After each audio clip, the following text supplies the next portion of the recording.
Bonjour à toutes et à tous, bienvenue dans le podcast La Sueur. Salut Big Rusty. Aujourd'hui, sujet un petit peu plus inédit parce que vous avez bien vu ces dernières semaines, d'un jour, on était dans les actualités. Et là, avec Big Rusty, on a vu un autre manière de dire qu'il y avait rien à se mettre sous la dent, quoi. Je l'aurais pas formulé comme ça, Big Rusty. Je l'aurais pas formulé comme ça parce que moi, pour le coup, j'ai trouvé très intéressant le commentaire qu'on nous a envoyé dans une de nos vidéos. Malheureusement, donc il n'y a pas de nom, c'est user R, un nom bien caché, pas de photo de profil. Mais donc du coup, en commentaire YouTube, une proposition de sujet. Parlez-nous des salaires, des coulisses, de la personnalité des combattants. Un exemple, Strickland affirmait à propos de Jon Jones, c'est un vrai Autrement dit, les combattants sont-ils aussi vertueux que leur image le laisse entendre? La question, notoriété, hype et personnalité sont-elles imbriquées? Bref, vous avez compris. Évidemment qu'on a compris, user RW7OY06. On dirait le nom du gosse d'Elon Musk, c'est... Oh là là, non mais c'est vrai. C'est vrai. C'est sa faute, c'est pas ma faute. C'est sa Ah bah non, c'est pas ta faute, non, y a pas de problème. Y a pas de problème. Attends, tu sais comment il s'appelle? C'est sa fille, je crois. Oui, c'est sa fille. Bah ils ont tous des... Enfin bref, est-ce qu'on est là? Est-ce qu'on est là pour juger les prénoms? Est-ce qu'on est là pour juger les prénoms? Je ne pense pas. Mais allez. Non. Bon, donc en tout cas, un sujet un petit peu plus global. Elle s'appelle XAEAXII. Voilà. Sujet un petit peu plus froid donc en comparaison aux actus du moment. Donc on va voir un petit peu côté combattant, côté coulisses, côté homme de l'ombre, mais particulièrement puissant du côté de l'UFC et d'autres organisations. Parce que vous allez voir, c'est pas du tout un podcast à charge contre l'UFC, mais c'est plus pour voir qu'il y a bien plus que deux athlètes qui s'affrontent dans le cadre du MMA. En fait, ce qui va être vraiment... On n'en a jamais beaucoup parlé réellement et qui va être intéressant, c'est vraiment voir les techniques de négociation qu'il y a par les différentes organisations. Et vous allez voir, il y a des moments, c'est hardcore, mais dans le sens où c'est là où on voit que le combattant n'est qu'un pion. C'est pas forcément que, entre guillemets, un humain, etc. C'est quelque chose dont on peut tirer de l'argent et donc, même si le mec est blessé, qu'il peut pas combattre, on lui met des coups de pression quand même. Et ça, c'est pas que l'UFC, hein, c'est toutes les organisations qui le font. Et les organisations majeures, en tout cas, généralement. Et puis même au Pride, vous allez voir les bails de payer en mallette de billets, les Yakuza qui faisaient partie du truc. Enfin, c'est vraiment les trucs, en fait, que probablement... c'est pas l'histoire du MMA voudrait oublier, mais ça donne pas une bonne image du MMA, certes.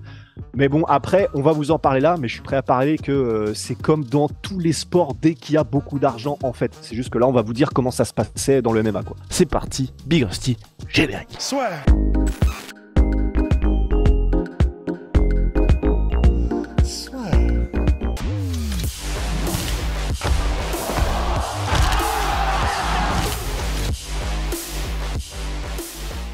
Tu as parlé de l'UFC, est-ce qu'on peut peut-être faire le point sur Monsieur Joe Silva qui a quitté l'UFC il y a quelques années déjà, mais qui est l'une des figures les plus importantes de l'organisation? En fait, c'est vraiment intéressant parce que ce gars-là, pour ceux qui découvrent le MMA et puis même pour ceux qui sont peut-être fans de MMA, c'est un nom, il a disparu en 2016 à peu près au moment où l'UFC a été racheté par WEAMG parce que bah voilà, ça faisait 20 ans qu'il était à l'UFC, ce gars-là, il est parti avec un bon gros paquet de pactole et c'était le matchmaker de l'UFC. Donc en gros, c'est le gars qui était recruté par l'UFC parce que c'était un ordinateur en gros qui connaissait tous les combattants et qu'il avait vraiment un cerveau qui était fait pour l'analyse, la stratégie et du coup, il était vraiment... Son but, c'était de tout le temps voir à l'avance, 3 coups d'avance lorsqu'il matchait des combattants, lorsqu'il les faisait combattre les uns les autres. Et comme il gérait aussi la plupart des contrats, bah, c'est lui qui, grosso modo, gérait la vie et la carrière des combattants quand ils arrivaient à l'UFC. Faut se dire qu'en gros, Joe Silva, je crois que la stat, c'était qu'il gérait à peu près 85% avec Sean Shelby des contrats et des combats pour tout l'UFC, le roster, et les plus gros contrats et les trucs les plus importants, c'était Dana White et frère Fertitta à l'époque et maintenant Hunter Campbell. Et en gros, ce gars-là, Joe Silva, la raison pour laquelle on en parle, c'est qu'il était détesté par les combattants, par l'écrasante majorité des combattants. Alors, il était détesté parce qu'en fait, c'était le hitman de l'UFC. C'est-à-dire qu'il s'en battait les couilles de tes sentiments, de tes émotions, oui, mais je peux pas, j'ai une famille à nourrir, oui, mais je peux pas, j'ai mon gamin, oui, mais tu peux pas faire ça, je vaux quand même un peu le plus. Joe Silva, c'est le gars, il arrivait, il te proposait des combats, Si tu pouvais pas les prendre, eh ben c'est pas grave, tant pis pour toi. Il utilisait même et c'est Mehdi Bagdad qui expliquait que lui, il avait eu une situation, et il en parlait dans notre podcast, où il était blessé. Il avait dit à l'UFC qu'il était blessé, qu'il ne pouvait pas combattre sur une certaine durée. Et en gros, ce fameux Joe Silva, qui était le gars responsable de faire les combats et de les organiser, lui avait dit, mais de toute façon, mec, c'est simple. Soit tu combats, je m'en bats les couilles que tu sois blessé, soit tu combats là maintenant, soit t'es viré. Et c'était que des bails comme ça. Et à l'époque, d'ailleurs, Mehdi Bagdad avait été viré de l'organisation, mais comme il avait fait un tollé, parce qu'il était en mode, bah, ça va pas se passer comme ça, en fait. Du coup, il avait fait un tollé, il en avait parlé à tous les médias qu'il avait pu, etc. Et bizarrement, il avait été ensuite réengagé par l'UFC. Mais pour vous dire un petit peu comment ça marchait. Et par exemple, je vais vous citer, et donc parce qu'il n'y a pas longtemps, dans le cadre du procès qu'il y a entre certains combattants qui faisaient partie de l'UFC et l'UFC, qui est un énorme procès. Ça prend des plombes, ça va prendre des années avant qu'il y ait un verdict final qui soit atteint. Mais en attendant, ce que ça permet d'avoir, c'est des dossiers privés qui sont révélés et qui nous permettent d'en savoir plus sur la manière dont l'UFC opérait. Et donc là, je vais vous citer des mails qui étaient envoyés donc entre les propriétaires à l'époque de l'UFC, les frères Fertitta et Joe Silva, pour vous dire un peu comment est-ce que l'UFC négociait et les tactiques qu'ils mettaient en place. Là, par exemple, c'était à propos de Nate Diaz. À l'époque, il était payé au lance-pierre de malade. C'était vers les années, ouais, peut-être 2013, 2014, un truc comme ça. Et dans le mail, Joe Silva dit à propos de Nate Diaz, je lui ai proposé un salaire beaucoup plus bas que ce qu'il pouvait accepter exprès. Et c'était une première offre. Comme ça, je savais que de toute façon, ils allaient refuser. Et ensuite, il continue, il écrit. Donc ensuite, je suis revenu avec une nouvelle offre et qui était, à l'époque, c'était 29 000 dollars pour combattre et 29 000 s'il gagnait. Et ensuite, du coup, il lui propose sur les 3 combats suivants des offres bien particulières où sur chaque combat, il gagne genre 1 000 dollars par combat, un truc comme ça. Et il finit le mail en disant, et puis de toute façon, s'il refuse mon offre, je m'en fous, je le mets sur les cartes préliminaires contre un mec ultra chaud pour son dernier combat. Et donc, en fait, ça, c'est une petite partie de, par exemple, comment il gérait les négociations. C'est-à-dire qu'il n'y a aucune place pour, ouais, mais ce gars-là, qu'est-ce qu'il vaut, qu'est-ce qu'il peut nous apporter? Il faut les payer le moins possible, peu importe leur situation, et on leur met le plus de pression possible dès qu'il y a une négociation. Et un truc qui avait été libéré aussi, un mail qui avait été libéré à propos de tout ça, c'était la discussion entre Dana White et les frères Fertitta. C'était à l'époque propriétaire de l'UFC avant la vente à WME-AMG. Et d'ailleurs, c'est pour ça que Joe Silva est même parti lui de l'UFC lors de la vente, parce qu'il a pris pas mal d'argent lorsque l'UFC a été revendu pour plus de 4 milliards à WME-AMG. Et donc là, on va voir les petits messages qui sont sortis. Et c'est vrai que même Bleacher Report surnommait Big Rusty Joe Silva l'arme secrète de l'UFC. Parce que là, évidemment, tout ce qu'on dit avec Big Rusty, vous le comprendrez aisément, on se met du côté de l'UFC avec ça, enfin du côté des combattants, mais c'est vrai que l'UFC, et c'est tout ce qu'il y a par rapport au procès, ils ont tout intérêt à payer les combattants le moins cher possible et que les combattants soient prêts à tout. Et c'était ce que Joe Silva faisait à merveille pour l'UFC, et c'est pour ça qu'il était qualifié d'arme secrète de l'UFC, parce qu'il était extrêmement discret et il permettait que tout se fasse en soum-soum avec des méthodes que Big Rusty continue de vous décrire, qui sont peut-être pas ok, mais en tout cas c'est ce qui a permis à l'UFC d'avoir une croissance fulgurante. Big Rusty, je te laisse poursuivre. C'est ça. Et un des mails qui avait choqué un peu, bah là, il fallait vraiment suivre les articles un peu profonds dans les sites internet et s'intéresser à ce qui n'était pas de l'actualité chaude, mais vraiment vouloir les rentrer dans les détails. Mais ce qui avait choqué du coup les fans hardcore, c'était ce mail de Dana White qui parle à Lorenzo Fertitta. Donc là, il parlait entre boss de l'UFC à propos d'une négociation avec donc les combattants, c'était Gilbert Melendez et Eddie Alvarez, où en gros Dana White dit à Fertitta, frère, j'adore, donc I love you to fucking death, je t'adore jusqu'à la mort, parce que ce que tu viens de faire là, ce que tu as réussi à faire avec Melendez et l'autre mec, donc il dit Oh the Deuce, et l'autre mec, c'était putain de badass. C'était du business, en gros, cutthroat, nasty business, donc c'était du business où en gros on met le couteau sous la gorge, coupe-gorge de la. Ouais, c'était du business coupe-gorge comme on le voit dans les films. Donc ça, c'est Dana White qui met ça. Et Lorenzo Fertitta lui répond, ce qu'on doit faire, c'est leur retirer l'oxygène jusqu'à ce qu'ils abandonnent. On a sacrifié trop pour que qui que ce soit ait de la traction contre nous maintenant. Et là, du coup, Dana White lui répond, je suis bien d'accord, t'as 100% raison et j'adore ça. Donc en gros, on a donc ce sont les boss de l'UFC à l'époque, Lorenzo Fertitta, qui dit très clairement, à propos des tactiques de négociation, ce qu'il faut, c'est en gros les étrangler jusqu'à ce qu'il n'ait plus d'oxygène et qu'ils abandonnent et qui, donc grosso modo, se plient à notre volonté.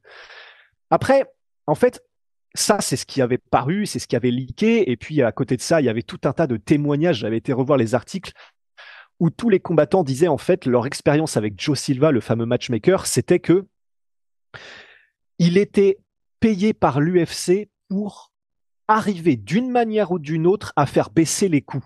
Parce que comme il gérait 80% du roster, c'est-à-dire 80% des combattants de l'UFC, et ils étaient plusieurs centaines, même déjà à l'époque, bah en fait, n'importe quelle négociation de contrat, si tu peux gagner $2,000 par-ci, $5,000 par-là, $10,000 par-ci, bah appliqué à tout le roster de plus de 100, même à l'époque, ils étaient peut-être en 2013-2014, déjà peut-être 300, 400 combattants, bah, c'est ça qui fait baisser les coûts pour une entreprise. Et du coup, Joe Silva avait l'aval, bien évidemment, de Dana White, de Lorenzo Fertitta, des boss de l'UFC, pour appliquer des tactiques de négociation les plus dures, les plus froides, et qui pourraient être perçues par nous, par le public, comme inhumaines, dans le sens on s'en bat les couilles de ce qu'ils ressentent les combattants et de leur bien-être. Ce qu'il faut, c'est les payer le moins possible.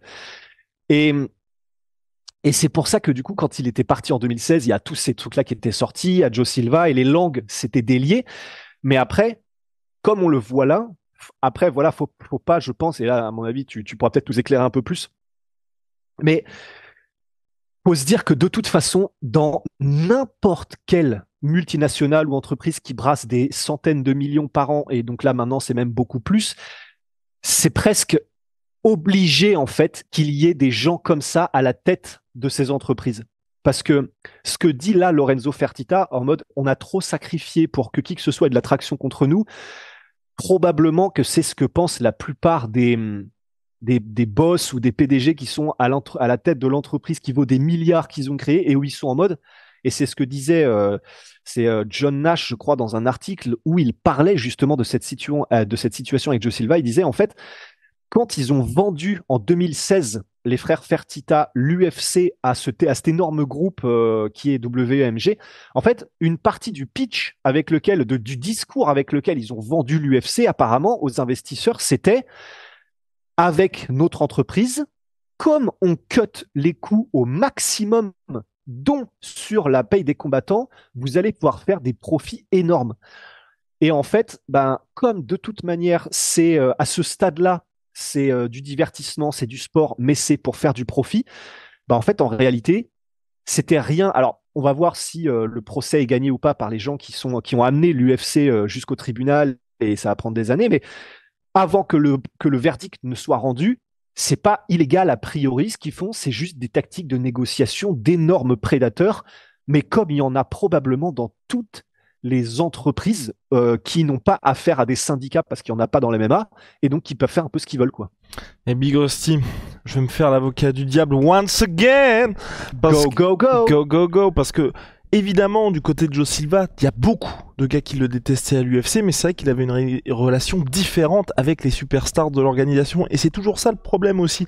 Quand on est dans cette situation-là avec l'UFC, c'est que globalement, vous regardez, oui, les cartes de MMA sont plus chargées que les cartes de boxe anglaise, mais sur un roster de 300 athlètes, 700 athlètes comme aujourd'hui, il y en a peut-être que 50 qui valent vraiment de l'argent pour l'UFC. Et sinon, le reste des combattants, c'est des gars qui vont permettre d'avoir une soirée de 12 combats, mais et c'est ceux qui sont le plus squeezés. Donc vous allez voir en termes de... Enfin, pressés jusqu'à la moelle par ce soit Joe Silva ou d'autres mecs désormais, mais c'est des gars qui, malheureusement, c'est vrai, sont dans des situations, et souvent avec Big Rusty, on en parle, où selon nous, en tout cas, la paix des combattants et c'est compliqué quand vous êtes une superstar type Volkanovski, mais par contre quand vous êtes quelqu'un où par exemple là je voyais c'est Gray Maynard qui parlait de Joe Silva et qu'il était à 42 plus 42, bah Gray Maynard à 42 plus 42 dans l'absolu ça reste correct. C'est plus dans des situations où vous avez un Dan Hardy qui va faire son combat pour le titre et à la fin il lui reste 5400 $ quand il affronte Georges Saint-Pierre, 24 000 je crois il était payé en fixe, où vous dites là il y a un problème. Mais pour beaucoup de combattants, ils ont un salaire qui est relativement ok. Et donc ok, ils vont être complètement mis sous pression par l'UFC, par le management co. Mais le problème, c'est qu'il n'y a pas d'autres alternatives pour eux aussi. Donc oui, c'est un truc qui est un peu compliqué parce que vous vous dites, ils mériteraient d'avoir un salaire un peu minimum comme ce qu'il y a en NBA, NFL Co. Avec tous sont dans de bonnes situations, mais c'est vrai que ça reste compliqué. Et là, petite parenthèse Big Rusty par rapport à ça, c'est LeBron James qui a lancé son podcast où il parle purement basket avec JJ Redick, et par rapport à ça, il parlait d'un joueur NBA qui pouvait faire, Rajon Rondo, qui pouvait faire sa transition en NBA. Ils expliquaient pourquoi le gars n'était pas devenu coach, et il y a JJ Redick qui est ancien joueur, il disait, c'est le truc qui est compliqué aussi, quand vous coachez des joueurs NBA, c'est comme on est tous trop payés, tous multimillionnaires, au-delà de la tactique, c'est hyper compliqué de faire entendre à des gars qui sont hyper bien installés, peu importe leur statut, parce que même si vous êtes remplaçant NBA, le salaire minimum, je crois que ça reste 2 millions par an, donc vous êtes très très très bien. Bah de dire à ce gars-là, tu vas faire ce que je te demande. Alors que quand vous êtes à l'UFC, c'est pas du tout un exemple, et je fais pas la promotion de ça, quand vous avez des gars qui sont à 10+10, bah forcément, ils vont être un petit peu plus conciliants. Donc je sais pas si vous voulez poursuivre sur Joe Silva, Birosti. Bah, à la limite, juste exactement pour faire écho à ce que tu viens de dire sur le fait que continuer de les garder un peu genre de les garder comme des animaux qui ont faim. Je sais que c'est pas l'image du tout qui est appropriée, mais c'est parce que il n'y a pas l'image des animaux, mais c'est en gros ce que vient de dire. Là, je vais vous lire ce que disait justement Gray Ménard à propos de cette situation. Il disait à propos de tout ça, je pense que c'est délibéré ce qu'ils font. Je pense qu'ils savent ce qu'ils font. Ils veulent garder les combattants pauvres parce que ça les garde dans un état où ils ont faim. Et comme de toute façon, ils ont réussi ça sans qu'il n'y ait de conséquences pendant toutes ces années, bah, ils te payent avec un système de pourboire comme si tu étais un stripper ou un truc comme ça. Et du coup, dans l'article, l'auteur de l'article continue en disant, le système dans lequel les combattants se sont retrouvés, ça s'est pas développé par accident.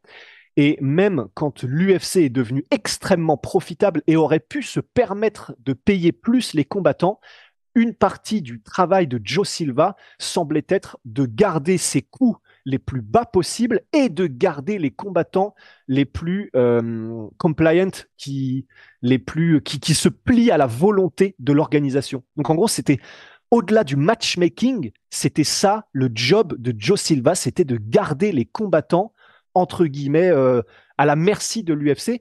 Et je finirai sur ce truc-là qui était aussi intéressant et on n'en parle pas souvent. C'est dans un autre article de Sports Illustrated, il parlait tu sais, des bonus de vestiaire. Et en gros, bah, et ça, c'est une autre manière, en gros, de garder le contrôle sur les combattants parce que du coup, le combattant est un peu dépendant de ton bon vouloir. Si on aime bien ce que tu as fait, on va te filer un petit bonus financier. Et du coup, lorsque Joe Silva parlait, alors c'était lors du procès, d'ailleurs, je crois, à propos de l'UFC, etc., il disait, Joe Silva, oui, il y avait aussi d'autres bonus. Et ce qui n'était pas discuté parmi les bonus de Fight of the Night, KO de la Night, etc. Et je pense que c'est à ça que vous faites référence, parce que là, ils sont dans le cadre d'un procès.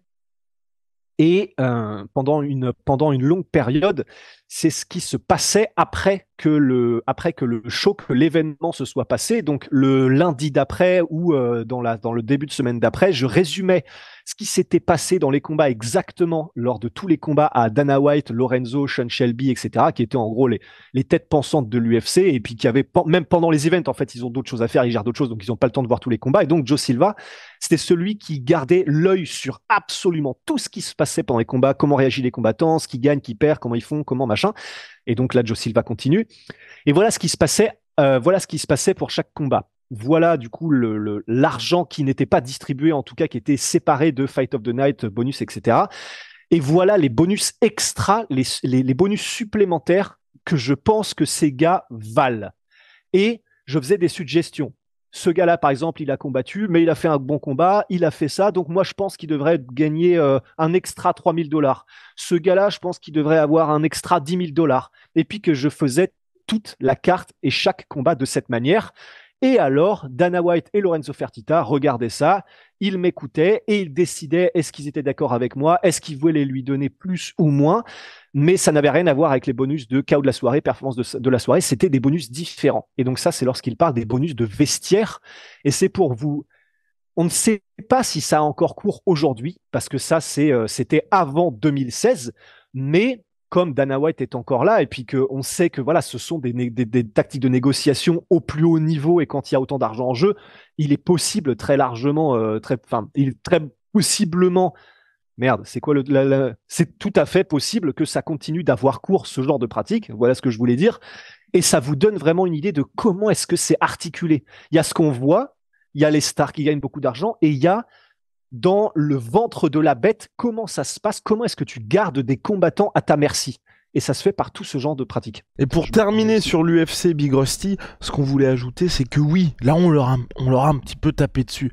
Mais ce qu'il faut dire aussi, c'est que ces fameuses 3 lettres UFC, on l'a déjà dit plusieurs fois, 95% de l'argent généré dans le monde du MMA, c'est avec l'UFC. Et que oui, il y a certains athlètes, on peut dire qu'ils sont sous-payés, mais dans la grosse majorité, soit leur juste valeur, ou soit grâce à l'UFC, les Kamaru Usman, les Volkanovski, je n'ai pas d'autres exemples en tête, Big Rusty, mais tu dois sûrement en avoir, ils sont devenus des stars grâce à l'UFC et ils atteignent des salaires qu'ils ne pourraient jamais avoir dans n'importe quelle autre organisation. Et on le voit bien avec Big Rusty, on en parle assez souvent, quand il y a des gros talents qui sont au Bellator ou au PFL, on vous dit, si ce mec-là était à l'UFC, on entendrait beaucoup plus parler. Parce que l'UFC, pour certains gars qui n'ont pas le côté trash talking d'un Sean O'Malley, d'un Israel Adesanya, d'un Conor McGregor, ça leur permet d'avoir cette légitimité sportive et tous les salaires qui font que ils vont avoir un niveau de vie extrêmement confortable. J'ai même envie d'ajouter un Brandon Moreno, tu vois, qui est devenu une superstar grâce à l'UFC également. Bah, c'est ça, en fait, c'est pour contrebalancer ce qu'on a dit sur le fait qu'effectivement, il y a des techniques de négociation ultra hardcore et qui maintiennent la majorité des gens dans une situation, des combattants dans une situation où ils galèrent et pour certains, ils sont même obligés d'avoir un second travail en plus d'être à l'UFC. Ça, c'est clair que c'est révoltant parce que l'UFC aurait normalement, ils ont l'argent sans aucun problème pour changer leur vie et au moins augmenter un peu les standards. Ils le font pas parce que bah, rien ne les oblige à le faire et que comme ça ils augmentent leurs profits. Mais effectivement, à part les gars qui leur rapportent véritablement de l'argent, qui eux pour lesquels c'est vraiment encore plus honteux, comme les McGregor, les Adesanya, etc., qui eux, comme ce sont eux qui font les pay-per-view qui marchent, qui sont entre guillemets les stars qui font vivre l'UFC aussi médiatiquement, eux, c'est clair que du coup, ils rapportent beaucoup et qu'ils n'en retirent qu'une petite fraction. Mais des gars, donc tu citais Volkanovski, des champions comme Valentina Shevchenko, Et même, Benoît Saint-Denis et Cyril Gane, dans nos contrées à nous. Ouais, qui sont des gars qui mériteraient de gagner plus? Non, dans le sens qui sont des gars qui, grâce à l'UFC, sont devenus de véritables superstars, tu vois. Oui, ouais, absolument, parce que bah, effectivement, quand tu es à l'UFC, et même pour tous les autres combattants, quand tu as été à l'UFC et que ensuite tu es soit viré de l'UFC, soit ils ne renégocient pas ton contrat, etc., bah, tu gagnes plus d'argent après parce que tu es estampillé UFC et comme battre quelqu'un ou combattre quelqu'un qui a été à l'UFC, ben, pour les organisations secondaires ou mineures, entre guillemets, c'est une marque de prestige. Ben, effectivement, c'est quelque chose qui crée de la valeur.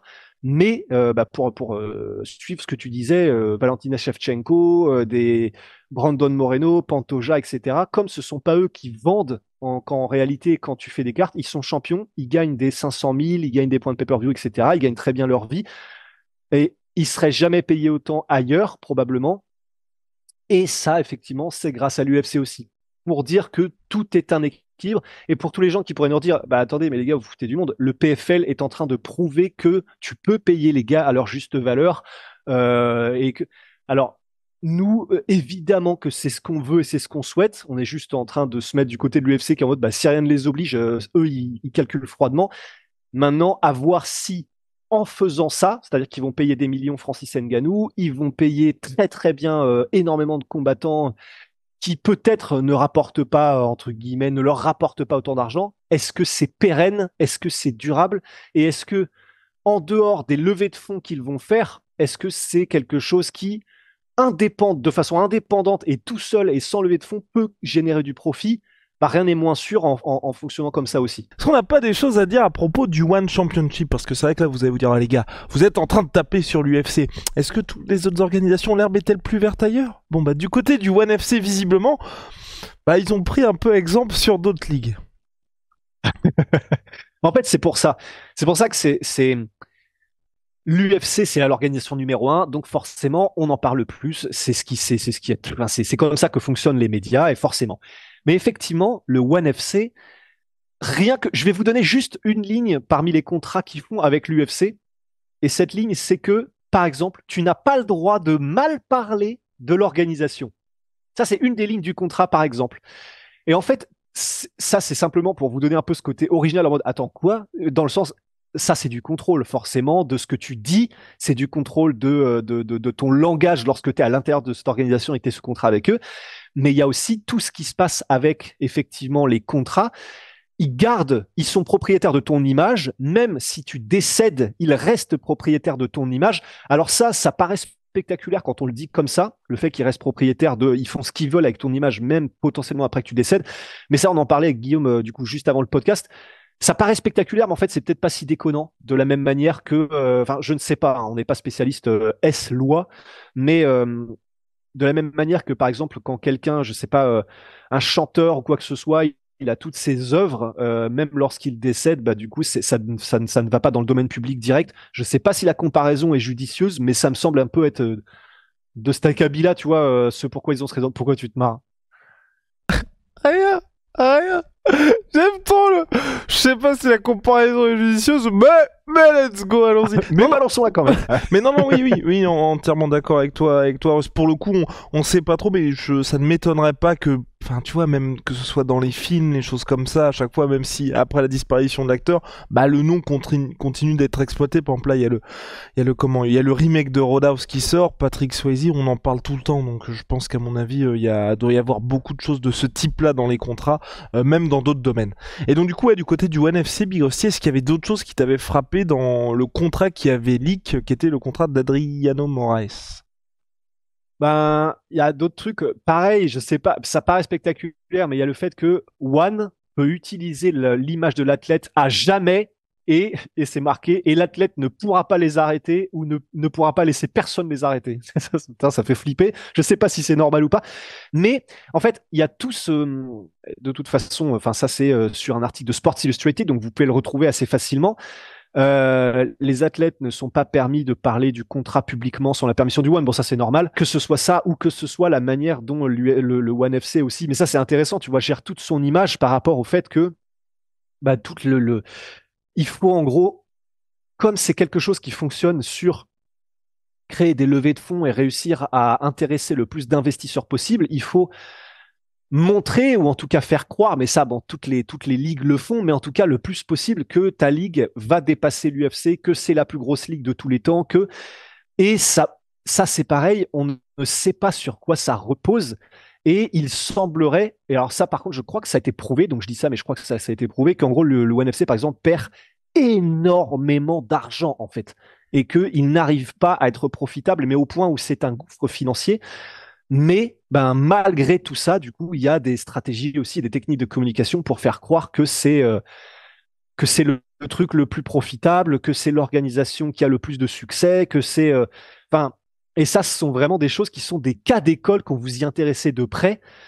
Et voilà. Est-ce qu'il y avait quelque chose d'autre qu'on pouvait dire à propos de Luan? Non, c'est terminé pour nous, Big Rusty. On peut poursuivre peut-être avec une organisation asiatique, enfin, qui n'existe plus, rachetée par l'UFC depuis, c'est le Pride.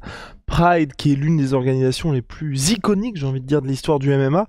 Et bon, bah là, vous allez voir aussi bien dans la fin du Pride que dans la gestion de l'organisation, il y avait des choses où là, bon, on franchit peut-être une étape. Bah, je sais pas si c'est illégal ou pas, mais si je vous dis, ils payaient les mecs en les faisant venir dans une pièce. Et dans cette pièce, tu avais des gardes du corps, un comptable comme dans un film, et le président du Pride, Sakakiraba, qui était à la table. Et sur la table, qui j'espère avait des pieds solides, tu avais des montagnes de billets. Et en fait, c'est Mark Hunt. Bah, attends, je vais vous lire son témoignage parce que pour les coups, je l'ai gardé et c'est quand même, ça n'a pas de prix. Donc voilà. mettez-vous à la place de Mark Hunt, qui était un poids lourd qui combattait au Pride. Il faisait partie des gars qui étaient les valeurs sûres parce qu'il était toujours spectaculaire, il mettait des KO, etc. Et il avait raconté cette histoire à un moment donné où il fallait qu'on lui parle de sa paye, il fallait que les gars qui étaient responsables, qui le géraient en tout cas et à qui il parlait au Pride, géraient sa paye. Et du coup, il disait, après le combat contre Nishima, j'ai été appelé dans une suite d'hôtels. Et c'est là que j'ai vu Fedor Emelianenko, le champion russe, sortir de cette pièce dans laquelle je m'apprêtais à rentrer. Désolé, hein, si je bug, c'est parce que du coup, je suis en train de le traduire en même temps.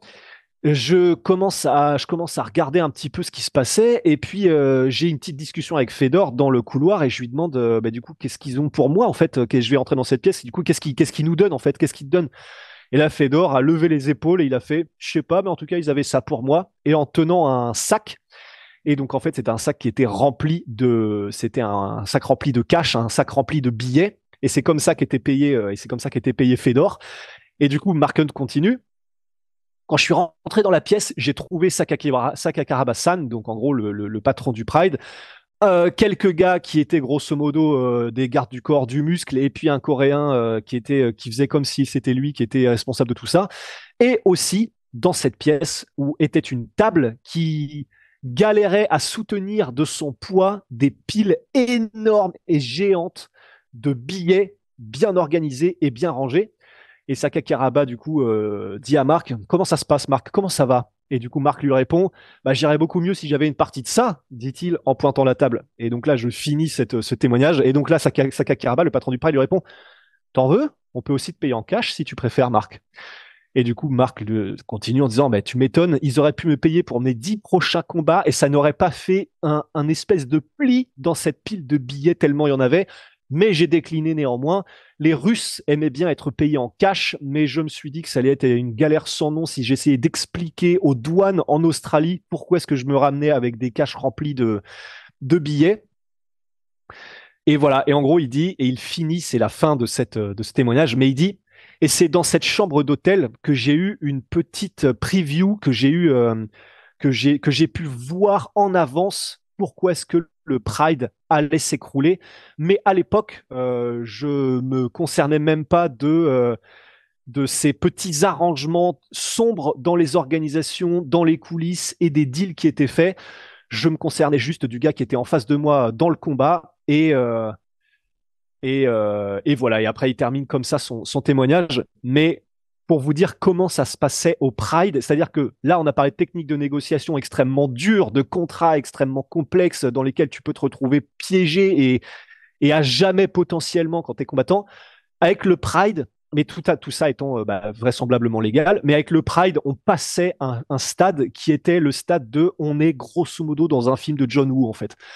Ça parle de tables remplies de billets, ça parle de mecs avec des lunettes de soleil qui te disent qu'on va te payer. Et donc, et ça, c'est quelque chose que tous les combattants disaient, en fait, mais personne n'était dupe. C'était presque accepté qu'en fait, de toute façon, au-delà de ce témoignage qu'on vient de vous donner, le Pride, en fait, était contrôlé et gangréné par la mafia, par les Yakuza, par la mafia japonaise. Et il y a des témoignages dont, par exemple, celui du manager de Crocop, là, que je vais vous lire, où en gros, c'est un témoignage très court, mais qui explique un peu il décrivait dans des interviews, en fait, c'était tellement gangréné de Yakuza qu'il y a un moment en 2003 où le Pride a changé de propriétaire et donc forcément, ça fait des batailles pour le pouvoir, etc.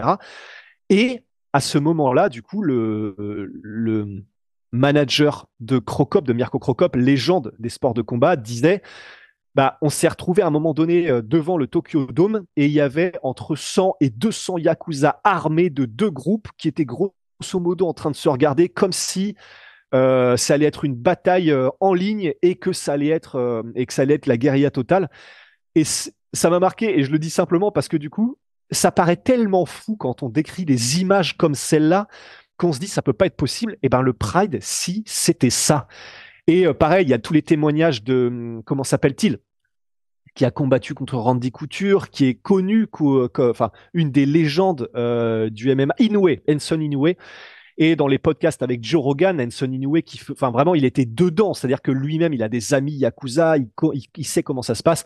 Et lui-même, en gros, expliquait que c'était complètement gangréné par la mafia, en fait, le Pride. Et très probablement que c'est la même chose pour beaucoup d'organisations, que ce soit en Russie, autre part en Asie, mais dans tous les continents, en Europe, au Brésil, aux États-Unis. C'est simplement que le Pride, pendant des décennies, ça a été l'organisation numéro un au monde. Parce que quand le Pride était au top, en fait, l'UFC, ils étaient toujours en train de galérer parce qu'ils faisaient pas de profit, parce qu'ils étaient en train de se la mettre contre des gouverneurs qui voulaient pas laisser passer le sport parce qu'ils considéraient que c'était des combats de chiens, etc.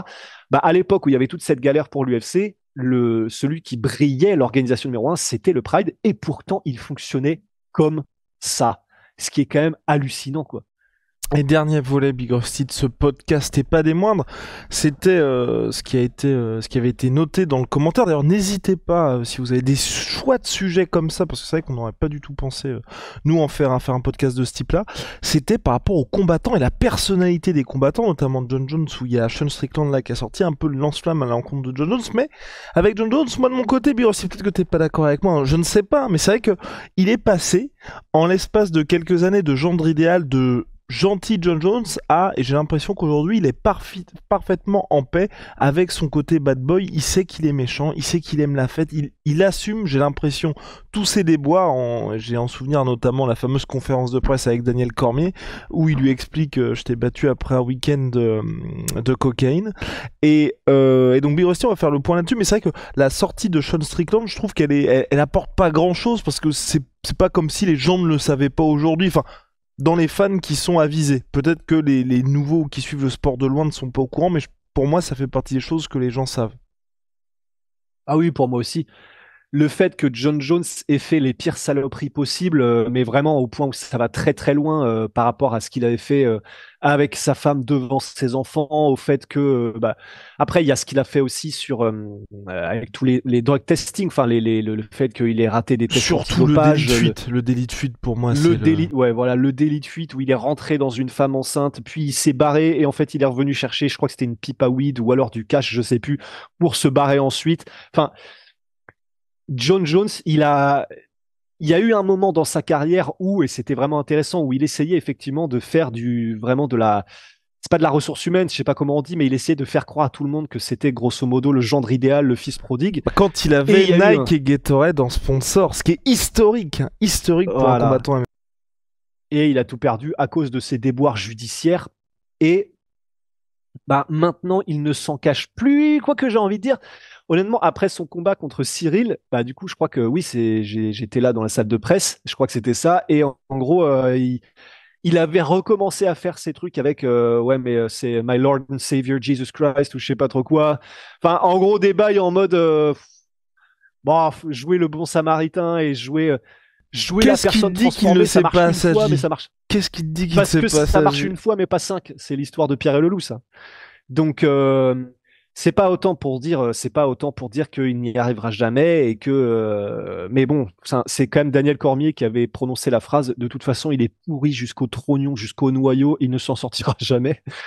Je sais pas si c'est le cas et bon ben, on lui souhaite pas, c'est toujours mieux de souhaiter quand même à un être humain quoi qu'il ait fait qu'il soit pour la société et le bien commun qu'il devienne beaucoup plus comment dire profitable pour les autres dans le sens que ça puisse non mais tu vois ce que je veux dire, je sais pas comment est-ce qu'on peut dire les choses, mais que on ne peut que souhaiter à qui que ce soit que il ne fasse plus rien comme saloperie et qu'il devienne un plus pour son environnement, la société, etc. Donc bon, on ne peut que souhaiter ça à John Jones, mais en tout cas le fait est que il semblerait que le nombre de fois où il a fait des trucs de fou, il nous a dit c'est la dernière fois je suis un homme changé, et où il fait des trucs de fou la semaine d'après, nous pousse à croire que c'est compliqué voilà, de se dire qu'on a un homme changé, quoi. Et donc il y a des gars qui sont comme Sean Strickland, qui eux sont complètement les mêmes personnes entre eux, le Sean Strickland de la vie publique et vie privée, et il y a des gars différents, évidemment, comme Colby Covington, et on voulait en parler parce que c'est pas comme John Jones où il y a des déboires judiciaires, des choses qui sont très graves, mais c'est vrai que il y a vraiment le Colby Covington qui apparaît depuis ce qui s'était passé au Brésil, on en parle souvent avec Big Rusty, le combat où il s'impose contre Demian Maia, et là on a le bad boy Covington qui lui a permis, parce qu'il était à ça de se faire virer par l'UFC, qui lui a permis aujourd'hui d'être l'une des plus grosses superstars, mais qui n'a rien à voir avec le Colby Covington qui est en dehors des caméras. Ouais, c'est ça, c'est devenu un cas d'école, quoi. C'est devenu le cas d'école de comment est-ce que te transformer, grosso modo, j'allais dire en ordure, mais enfin, je sais pas, c'est peut-être pas too much. Non, mais dans le sens, lui-même, je pense qu'il se qualifierait pas comme quelqu'un de bien par rapport à ce qu'il fait publiquement, tu vois. D'insulter des pays en entier, d'insulter tout, enfin, de sortir quand même en conférence de presse, lever la main ceux qui ont baisé la femme de Yann Gary. Enfin, tu vois, je pense pas que tu puisses dire que t'es quelqu'un de correct et faire un bail comme ça, tu vois. Donc, c'est pas quelqu'un. Je ne sais pas si c'est quelqu'un de bien au fond, mais en tout cas, clairement, il peut pas dire là j'essaie de faire les choses bien, tu vois. Donc, c'est devenu un cas d'école, Colby Covington, pour ceux qui ne le connaissent peut-être pas, de quelqu'un qui s'est dit bon, soit je perds mon taf, soit ok, je deviens, je mets le masque d'une ordure et je gagne de l'argent comme j'en aurais jamais gagné. Je garde mon taf et je reste dans la lumière et je fais peut-être ce que je n'aurais jamais eu l'occasion de faire parce que même s'il les a perdus, il a combattu 2 fois, 3 fois pour le titre, ce qui ne serait jamais arrivé si il ne s'était pas transformé en ordure après ce combat. Mais non, mais ça te choque ou pas quand je dis ça? Moi, Non, ça me non, choque pas mais dans le si, sens où t'as je pense que raison. lui-même, il est conscient, tu Ah vois. oui, t'as raison, t'as raison à 100%. Pourquoi tu rigoles alors? Parce que tu fumes. Et là, je mets le masque de l'ordure et je me transforme en ordure. Ordure-man. Bah ouais, mais voilà, Oui. c'est devenu un cas d'école, Ah quoi. mais 100%, c'est pour ça qu'on voulait le mentionner. En tout cas, voilà, c'est terminé pour ce podcast un peu différent d'habitude. N'hésitez pas à me dire si vous appréciez ce genre de podcast. Le dernier qu'on avait fait, Big Rusty, et en vrai, j'avais pas mal apprécié celui qu'on avait fait sur justement Sean Strickland, tout le trash talking et l'homme derrière le combattant. Et on a vu des bons retours là-dessus. Donc voilà, si vous appréciez, n'hésitez pas. Ciao! Ouais. Bah, et le dernier point avant qu'on fasse les shout-outs, c'était sur ce qu'on espère qu'il nous arrivera pas, mais bon, bah, en tout cas, c'est arrivé par exemple à Ariel Helwani, c'est qu'il y a aussi des bails où Ariel Helwani, qui est le plus grand journaliste du monde en termes de MMA, bah, il est tout simplement banni de l'UFC. Alors, pas son média, parce que le média MMA Fighting. Ah, t'allais dire quoi? Non, je vais faire un coucou en mode on est là, nous. Ah, On n'a pas de problème. Nous. mais oui, mais en tout cas, effectivement, son média n'est absolument pas banni de l'UFC. On les voit tout le temps quand on y va. Mais lui a été banni de l'UFC par Dana White en personne qui a dit moi vivant, il ne refoutra jamais les pieds dans un de nos événements. On rappelle qu'ils peuvent largement, il y a aucun problème. C'est une compagnie privée, donc ils peuvent décider de qui rentre, qui sort, donc ils font ce qu'ils veulent. Mais voilà, dire Et aussi que pour- quand il veut, il fait des trucs comme ça, Dana. Mais pour un truc en particulier, ça je sais pas. J'ai une position particulière avec ça parce que oui, ça faisait plaisir aux fans. En gros, le truc qui a causé sa perte à Eloni, c'est d'avoir leaké le retour de Brock Lesnar à l'UFC 200. En gros, l'UFC préparait le trailer et tout. Littéralement, le truc sortait 20 minutes, 30 minutes avant son tweet. Et il a tweeté Brock Lesnar revient, et c'est ce qui a fait péter un câble à l'UFC parce que Brock Lesnar était revenu à la WWE. Enfin, c'était un événement que le gars revienne. Et l'UFC a pété un câble là-dessus. Et je peux dire que je comprends l'UFC parce que c'est bon, bannir le plus grand journaliste au monde, c'est dur, mais je comprends que les mecs aient eu le seum, tu vois. Parce que quand tu Ah oui, oui, je plus, comprends aussi. parce qu'en plus le trailer était incroyable. En gros, si vous vous souvenez, ils annoncent tous les combats de l'UFC 200, donc il y a que des bangers, et ça se termine par fin de la bande-annonce avec Bruce Buffer qui dit It's time. Et là, il change de visage et il y a Brock Lesnar. Donc en plus, même le trailer était fait d'une manière où si vous ne restiez pas jusqu'au bout, vous ne voyez pas le truc de fin. Donc, enfin, vous voyez pas le gros. Comment ça s'appelle c'est quoi le nom pour cet élément-là, Big Rusty? Tu sais, le terme où t'as le. Tu sais, l'élément de fin dans un film. Le climax, Le climax, exactement. Climax, ouais. Ouais, ça, le. je crois. Ouais, le climax, ouais. Et cliffhanger, ça n'a rien à voir, non? C'est quoi le cliffhanger? Non, cliffhanger, c'est quand tu laisses Espèce justement d'enfoiré. quelqu'un sur la béquille. Ouais, là, Mais non, mais j'ai rien dit. Je sais, mais regardez-le, quand il fait son petit sourire en coin comme ça, il est en même. Oh, quel teubé, lui. Donc, ouais, c'est ça. Non, mais le cliffhanger, c'est C'est ça. genre, t'es à la fin d'un film, Ouais. les deux protagonistes, le héros et l'ennemi sont face à face.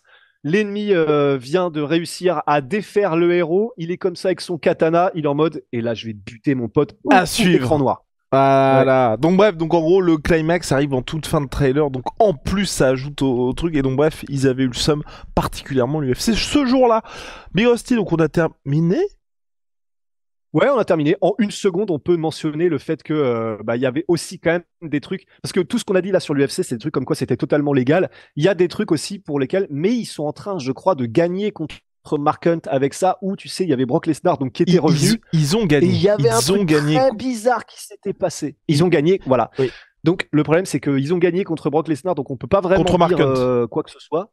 Contre Mark Hunt, pardon. Mais parce qu'en fait, ils ont gagné, et là aussi, c'est très dur, et vous allez être, je pense, du même avis, c'est que Mark Hunt, en gros, a attaqué l'UFC parce que Brock Lesnar était chargé, parce qu'il y a une exemption de la part de l'USADA pour combattre, pour affronter Mark Hunt. Mark Hunt perd le combat, et ensuite, il attaque l'UFC pour dire, j'ai affronté un mec chargé. Le problème de ça, et c'est pour ça que moi, ça m'embête beaucoup pour Mark Hunt, parce que là, il doit beaucoup d'argent à l'UFC, c'est qu'il savait depuis le début ce qui allait se passer. Et malheureusement, hein, je pense en fait c'est typiquement le genre de truc, s'il avait gagné le combat, sa carrière aurait poursuivi son cours et on n'en parlait plus. Il a perdu le combat malheureusement pour lui, il s'est dit je vais attaquer l'UFC, mais le truc c'est que tout le monde savait que Brock Lesnar était exempté de test et le seul jour où il allait être testé, ça allait être le jour du combat. Il a popé positif à la surprise d'absolument personne. Donc, donc c'est là où c'est un petit peu dur, je trouve, pour Mark Hunt, parce que on comprend, et c'est vrai que pour quelqu'un qui est testé par l'USADA, c'est pas juste entre guillemets d'affronter un gars qui on sait arrive et qui est chargé, mais il le savait depuis le début, tout le monde le savait aussi, et pour lui, ce qui est dur aussi, et je sais qu'en disant ça, c'est pas comment je me mets dans une situation compliquée peut-être, c'est que le fait d'affronter Brock Lesnar pour son retour, c'était aussi une superbe opportunité pour Mark Hunt. Donc c'est ça qui est un peu dur. Je veux dire là par exemple Michael Chandler qui lui doit se taper tous les tests. Connor, on sait pas comment il va arriver. On sait qu'il a pu bénéficier, on en a déjà parlé avec Big Rusty, s'il n'était pas sorti de l'USADA, peut-être qu'il n'aurait jamais pu revenir au sport parce que c'est une blessure absolument gravissime. Mais en tout cas, Conor McGregor va continuer de tirer profit de tous les produits qu'il a eu et on ne sait pas combien de temps. Mais il a un avantage par rapport à Michael Chandler. Sauf que Chandler, c'est une opportunité en or et c'est pour ça qu'il attend depuis plus d'un an d'affronter Conor McGregor. Donc c'est là où tu vois, moi je suis un peu balancé sur cette question-là, parce que pour lui en termes de sponsoring, d'argent, d'exposition, tout ce que vous voulez, affronter Brock Lesnar ou affronter Conor McGregor, c'est quelque chose qui peut, je vais pas dire changer la vie, mais c'est hyper important pour les combattants en termes de carrière. Voilà. Ouais. Big Rusty, je crois qu'on est pas mal. Je crois qu'on est pas mal aussi. Ciao. Ma Sweet Pea, moins 30% sur tout My Sweet Pea avec le code la sueur. Magnifique, magnifique. Big Rusty est venu charger avec les brownies, donc moins 30% minimum. Ils sont bons en plus, ils sont vraiment trop bons. Eh oui, avec le code. Oui. D'ailleurs, j'ai pas eu droit à mes brownies, mais bon, c'est un autre sujet qui ne vous intéresse pas. Et je t'ai donné, je t'ai proposé les Kinder Bueno.